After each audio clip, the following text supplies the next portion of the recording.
Now the Dhamma talk.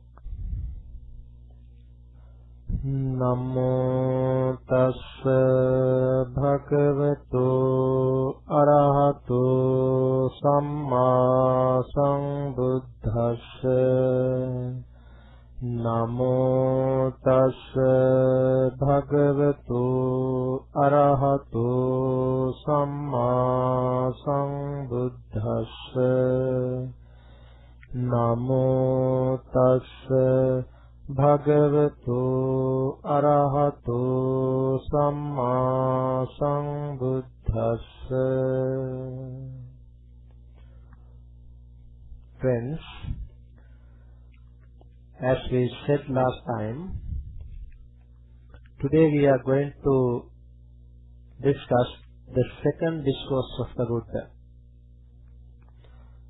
Last Tuesday we discussed the first discourse of the Buddha, the setting in motion, the wheel of the Dhamma. Today, to this night, our topic is Anattalakkhana Sutta, characteristics of non-self, the discourse on the characteristics of non-self. Sometimes this is called Pancha Vagya Sutta, means 5 ascetics, the discourse on 5 ascetics, because this discourse also delivered by the Buddha to the 5 ascetics. So before we come to the discourse, I think it is necessary to give the summary of the first discourse of the Buddha for the easy understanding of those who did not participate in this program last time. As we all know, the Buddha attained enlightenment on the full moon day of Vesak, that is in the month of May. In the month of July, the Buddha delivered his first sermon. That is the setting in motion, the wheel of the Dhamma. In this discourse, addressing the 5 ascetics, the Buddha first said there are 2 extremes in the world, namely sensual indulgence and self-mortification. The Buddha said the noble disciples should avoid these 2 extremes. And then the Buddha declared the 4 noble truths.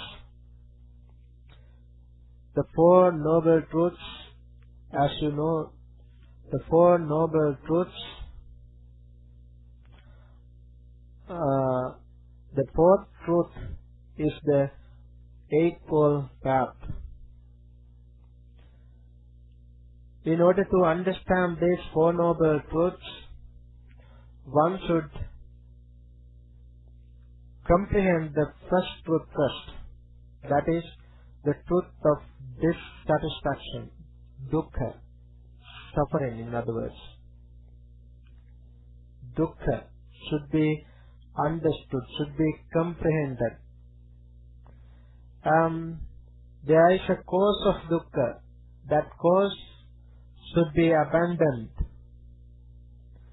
And the cessation of dukkha should be realized.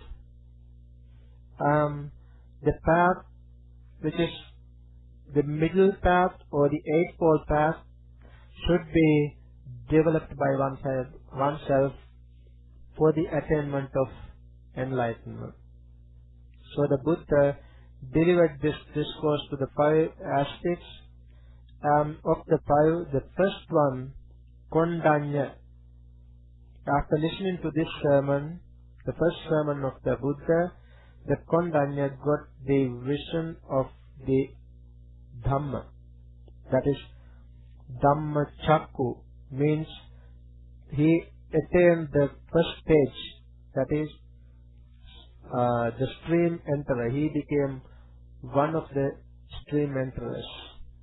Actually, he was the first disciple of the Buddha.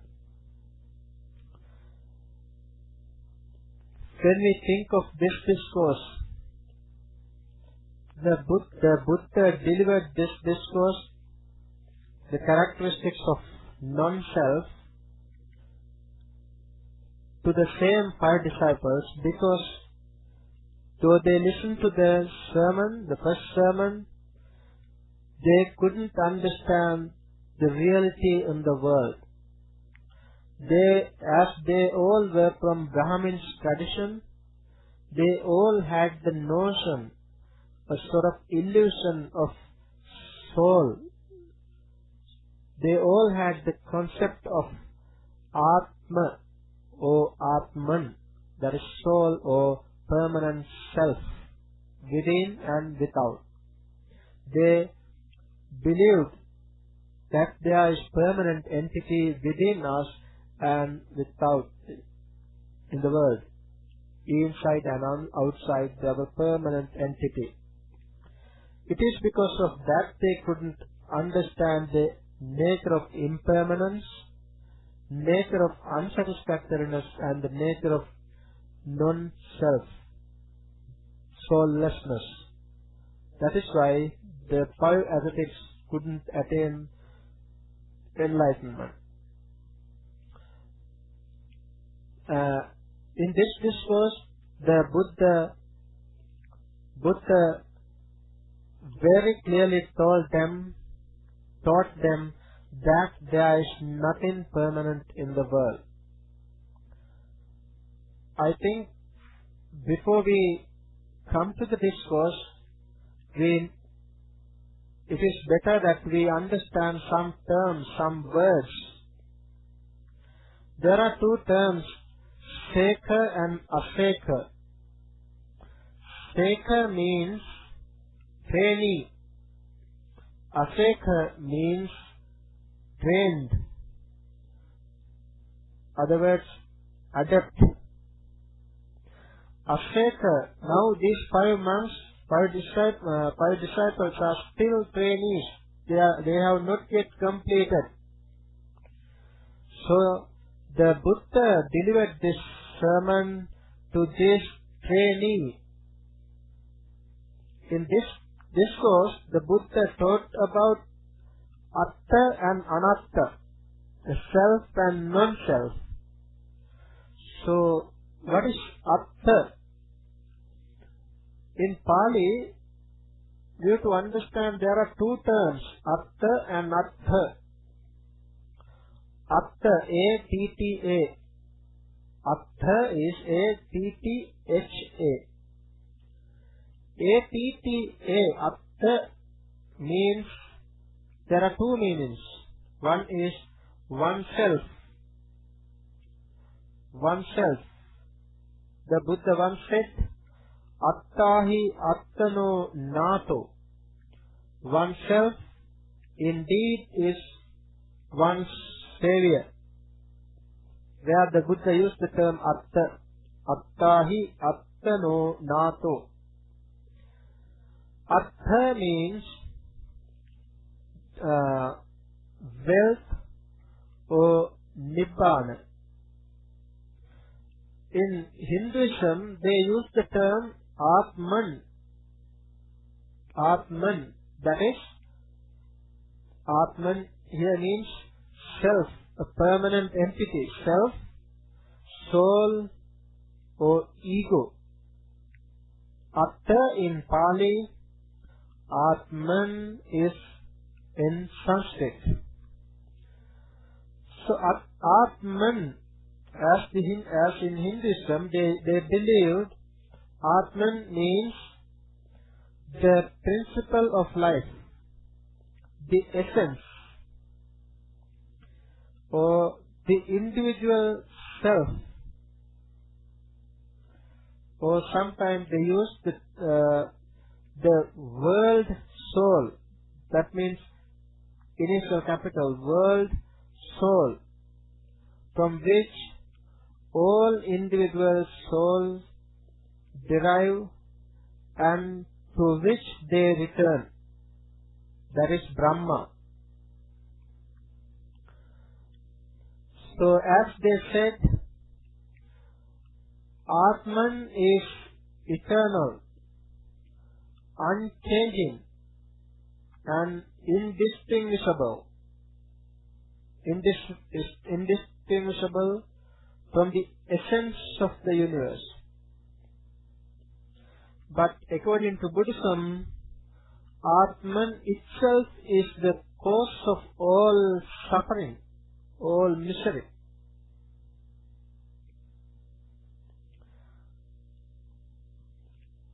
So we all should understand, we all have to understand, according to Buddhism, there is no such thing like substance, no permanent entity to be called Atman or self or soul. We grasp our body, our feelings, our perceptions, our volitional formations and consciousness as Atman, as self. With that grasping, with that attachment to these five aggregates, we tend to think that there is a permanent entity within us and also without, inside and outside. There is a permanent entity. But the Buddha very clearly said that there is no such permanent thing within or without. Once the Buddha said, Sabbe sankhara anicca, all conditioned things are anicca, impermanent. When one sees it through wisdom, one turns away from suffering. This is the path to purity. When we grasp our body, feelings, perception, volitional formation and consciousness as our own, we grasp them as this is mine, this I am, this is myself. That is the attachment of sensual pleasures, attachment of Atta, self.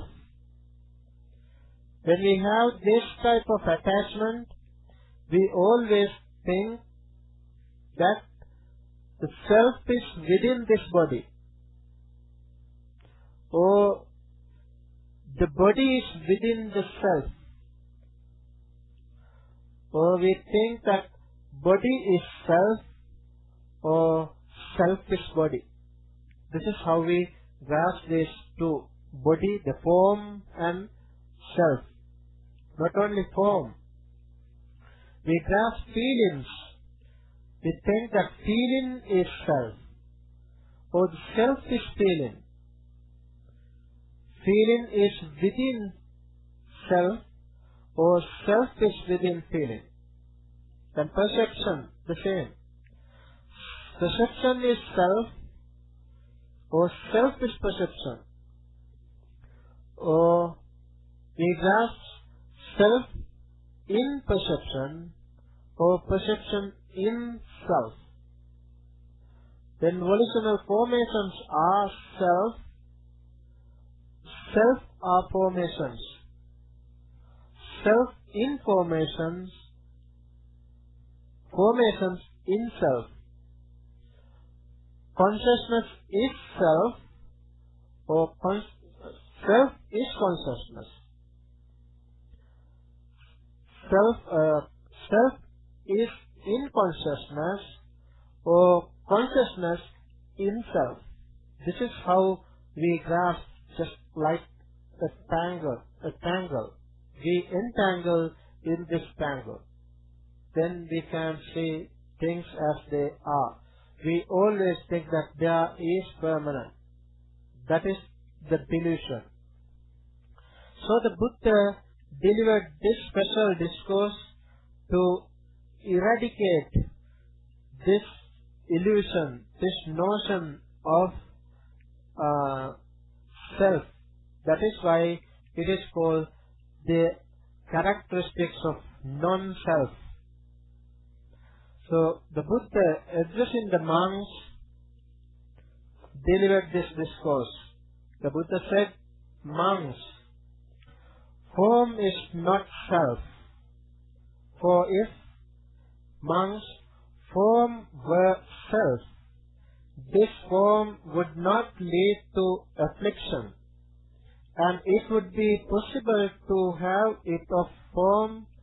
Let my form be thus, let my form not be thus. But because form is not self, form leads to affliction, and it is not possible to have it of form. Let my form be thus, let my form not be thus. And then the feelings, perception, volitional formations, and consciousness are the same. The Buddha then said, what do you think, monks? Is form permanent or impermanent? Now addressing these 5 ascetics, as they have this notion, this illusion of soul, Buddha questioned them. Buddha asked, monks, what do you think? Is form permanent or impermanent? Then the monks were mindful. They were mindful and ever alert. They realized in the body there is nothing permanent. They said, Bhante, it is impermanent. Form is impermanent. Then the Buddha asked, is what is impermanent suffering or happiness? Then they deeply thought and said, suffering, Bhante, suffering, Venerable Sir. Then the Buddha asked, is what is impermanent, suffering, and subject to change fitted to be regarded as this is mine, this I am, this is myself? The monks, contemplative, they said, no, Bhante. Likewise, the Buddha asked, is feeling permanent or impermanent? Then they said, impermanent, sir. Is what is impermanent suffering or happiness? Suffering, sir. Is what is impermanent suffering and subject to change fit to be regarded as this is mine, this time, this is myself? No, sir. Then the Buddha asked, perception. Is perception permanent or impermanent? Impermanent, sir. Is what is impermanent suffering or happiness? Suffering, sir. Is what is impermanent suffering and subject to change fit to be regarded as this is mine, this I am, this is myself? No, sir. Then the Buddha asked, Are volitional formations permanent or impermanent? They said, impermanent, sir. Is what is impermanent suffering or happiness? Suffering, sir. Is what is impermanent, suffering and subject to change fit to be regarded as this is mine, this I am, this is myself? No, sir. Then the Buddha asked, is consciousness permanent or impermanent? They said, impermanent, sir. Is what is impermanent suffering or happiness? Suffering, sir. Is what is impermanent suffering and subject to change fit to be regarded as this is mine, this I am, this is myself? No, sir. Thereafter, the Buddha said, monks, any kind of form, whatever, whether past, future or present, internal or external, gross or subtle, inferior or superior, far or near, all forms should be seen as it really is, with correct wisdom. This is very important. With correct wisdom. Only through correct wisdom one can see things as they are. How? When you see with correct wisdom, you can see this is not mine. This I am not. This is not myself. Then, feeling, any kind of feeling. The Buddha said any kind of feeling, whatever, whether past, future or present, internal or external, gross or subtle, inferior or superior, far or near, all types of feelings should be seen as they are. Their perceptions the same, volitional formations are the same, and the consciousness is the same. One should see them as they are. Then what happens when you see it? When you see it as they are, seeing this, the Buddha said, seeing this, monks, the instructed noble disciple experiences disenchantment. Disenchantment, that is understanding clearly. Disenchantment is understanding clearly the peril of it, the real nature of it, through which one understands the nature and then one does not grasp it as one's own. As a result, he experienced disenchantment towards form, towards feelings, towards perception, towards volitional formation, towards consciousness. Such experiencing disenchantment, he then becomes dispassion. Through dispassion, his mind is liberated. He then understands destroyed is birth. The holy life has been lived. What had to be done has been done. There is no more for this state of being. That is the arahantship. That is the attainment of enlightenment. That is how the Buddha delivered this sermon, and at the end of this discourse, the five ascetics became enlightened ones in the world. Let us all understand the real nature of these 5 aggregates.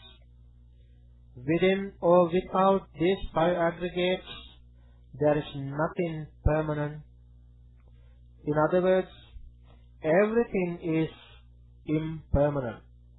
There is no self to be grasped as this is mine, this I'm, this is myself. Let us all understand, let us all study, practice and realize this Dhamma and try to realize Nibbana within this life itself.